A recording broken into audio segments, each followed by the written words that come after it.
የዓለማችን አነጋጋሪዋ ጺማሟ ሴት 23 ዓመቷን ባለሙሉ ጺም ሴት ለዛሬ ይዘንላችሁ ቀርበናል። ሄርናም ካንኡር ትባላለች። ይህች ወጣት ፖሊሲሳይቲክ ኦቫሪ ሲንድረም የሚል ችግር ያለባት እንደሆነች የሕክምና ባለሙያዎች ገልጸዋል። የዚህ ችግር ባህሪ ደግሞ ከሚገባው በላይ ጸጉር በሰውነት ላይ እንዲበቅል ማድረግ ነው። በዚህም ሳቢያም ሄርናም ከሚገባው በላይ ጸጉር በፊቷ ላይ የበቀለባት ሲሆን ባለሙሉ ጺም ሴትም ተብላለች። ሄርናም በፊቷ ላይ ጸጉር መብቀል የጀመረው የ11 ዓመት ታዳጊ እያለች ሲሆን እያደርም ጸጉሯ በፍጥነት ወደ ክንዶቿና ወደ ደረቷ ማሰራጨት ጀመረም። በወቅቱም የሁለተኛ ደረጃ ተማሪ ስለነበረችም ሕይወቷ ሁሉ በስቃይ የተሞላ ነበረ። በጣም አስፈሪ ሕይወት ነበር።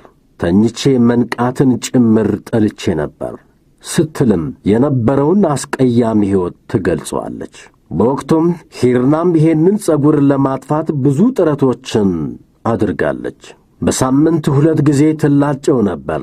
ይሄ ደግሞ ጸጉሯ የበለጠ እንዲበዛና እየሰፋ እንዲሄድ ነበር ያደረገው። በዚህም ሳቢያም ከቤት ለመውጣት እንኳን እየተሳቀቀች የ14 ዓመት ታዳጊ ሳለች ሕይወቷን ለማጥፋት ሞክራ ነበር።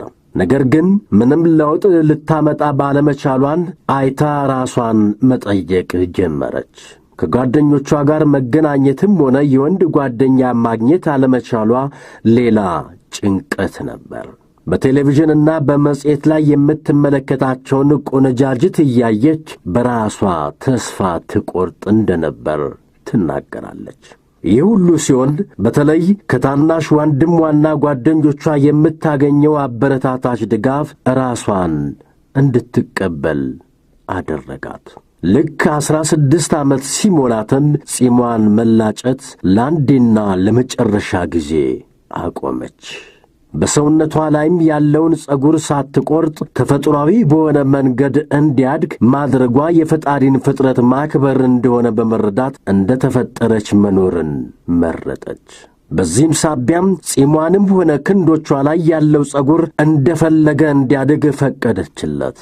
በስተመጨረሻ ራሴን በተፈጥሮ ይዘቴ አገኘሁት ስትልም የውሳኔዋን ትክክለኝነት ተናገረች።